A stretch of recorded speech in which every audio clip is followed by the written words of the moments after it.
নির্বাচনের আগে প্রযুক্তি ভিত্তিক ভোটের পক্ষে সওয়াল ও রাস্তায় শক্তি প্রদর্শন এই দুই সুরেই প্রচারে নেমেছে বিজেপি। সোমবার রাত 9:30 নাগাদ শহরে আয়োজিত পদযাত্রায় যোগ দেন অভিনেতা তথা সাংসদ মনোজ তিওয়ারি। সিইএসসি বাসস্ট্যান্ড থেকে শুরু হয় মিছিল, নন্দীবাগান বাজার পর্যন্ত অগ্রসর হয় এবং সেখানে জনসভা হয়। উত্তর হাওড়ার প্রার্থী উমেশ রায়ের সমর্থনে এই কর্মসূচি বলে জানিয়েছে দল। প্রচারে মনোজ তিওয়ারি নির্বাচন ব্যবস্থা স্বচ্ছতার কথা তুলে ধরে বায়োমেট্রিক পদ্ধতির পক্ষে মত দেন। পাশাপাশি ভুয়ো ভোট নিয়ে কটাক্ষ করে ভোটারদের সচেতন থাকার আহ্বান জানান। রাজনৈতিক মহলের মতে জনসংযোগ ও প্রযুক্তির বার্তা মিলিয়ে ভোটের আগে শক্তি প্রদর্শনই জোর দিচ্ছে বিজেপি। उत्तर हावड़ा में रहने वाले भाई लोग, हमने गीत गाया तुम्हारे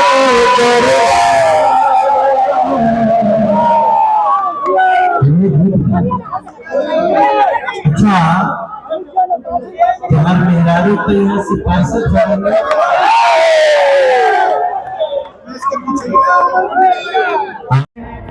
हम देर हो गए भैया, क्षमा करना। आज मेरी 5 कार्यक्रम पहले से लगा दिए और उन कार्यक्रमों में सुबह में 9 बजे से पश्चिम बंगाल की सड़कों पे चल रहा हूं।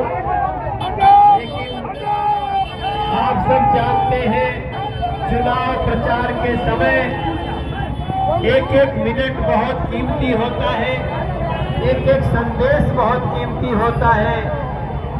हम एम्बुलेंस को जाने दो, रास्ता खोलो, रास्ता खोलो।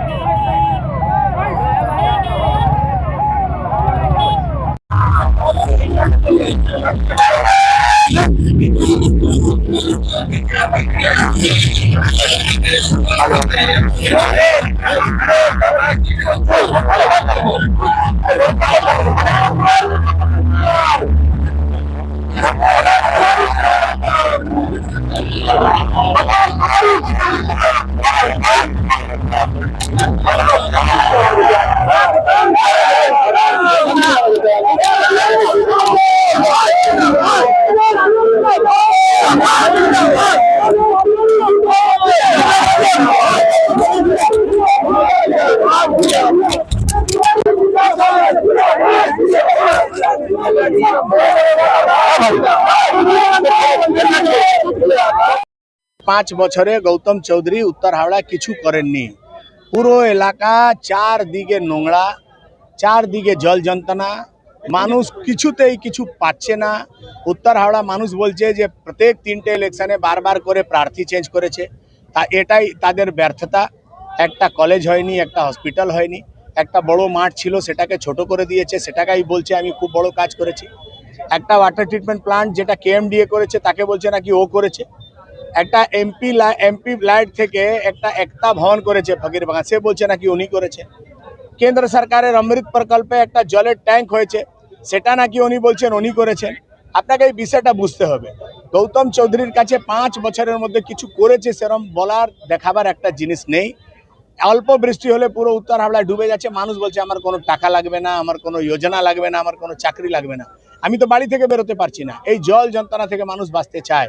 এবার পশ্চিমবাংলার সঙ্গে সঙ্গে উত্তর হাওড়ায় মানুষ ঠিক করে নিয়েছে তাকে পরিবর্তন চাই, তারা পরিবর্তন ছাড়া কোনো বিকল্প তাদের কাছে নেই। উত্তর হাওড়া মনেই ক্রিমিনাল সমাজ বিরোধীর বাসা, বারবার সংবাদ মাধ্যমে উঠে এসেছে। এই বিষয় নিয়ে কি বলবেন? বারবার সমাজ বিরোধীরা সেটা তো মানুষ নিজের চোখে দেখেছে। সমস্ত জায়গায় পুলিশ মানুষকে সুরক্ষা দেয়, এখানে পুলিশ নিজেই সুরক্ষিত নেই। যিনি এমএলএ তিনি থানায় ঢুকে শাসানি দেন পুলিশকে, ওনার চেলা ক্রিমিনালরা পুলিশকে মারে। পিলখানায় যেভাবে উনি তুষ্টিকরণ করে রেখেছেন, রোজ পুলিশ ওখানে মার খায়, এলাকায় ঢুকতে পারে না। থানার সামনে ওসি মার খায়, লিলুয়াতে গুলি খায় পুলিশ। এইরকম অরাজক মাহল আর মানুষ দেখতে চায় না। যে পুলিশ নিজেই সুরক্ষিত এসে আপনাকে সুরক্ষা দেবে। এর আগে দেখা গেছে পেছনে ক্রিমিনালকে নিয়ে ঘুরে বেড়াচ্ছে, খুনের আসামিকে নিয়ে। মানুষ কিভাবে নিচ্ছে? দেখুন, আমার আশা ছিল যে এবার টিএমসি অন্তত ক্রিমিনালদেরকে টিকিট দেবে না, কিন্তু এবার कैलाश मिश्रा और गौतम चौधरी के टिकट दिए এটা প্রমাণিত করে দিয়েছে অভিষেক ব্যানার্জি। তাদের ভরসা ক্রিমিনালদের উপরেই আছে। চৌধুরী আবাসন সিস্টেম চালু করেছে, কি সেই সিস্টেম? ওই আবাসন সিস্টেমে তালা বন্ধ করবে, মানুষকে ভয় দেখাচ্ছে। মানুষকে লাস্ট 2024-এর নির্বাচনে বিল্ডিংয়ে তালা বন্ধ করেছিল, ভয় দেখিয়েছে ভোট দিতে যাবেন না, যদি আপনি আমাকে ভোট দিতে চান ভোট দিতেই যাবেন না। এই সব যে ওনার কাজ এবার কোনো কাজে লাগবে না। একটা ফলস ভোট মারতে পারবেন না আর একটা লোককে আটকাতে পারবেন না। মানুষ ইভিএম মেশিনে গেলে গৌতম চৌধুরী হবে জিরো।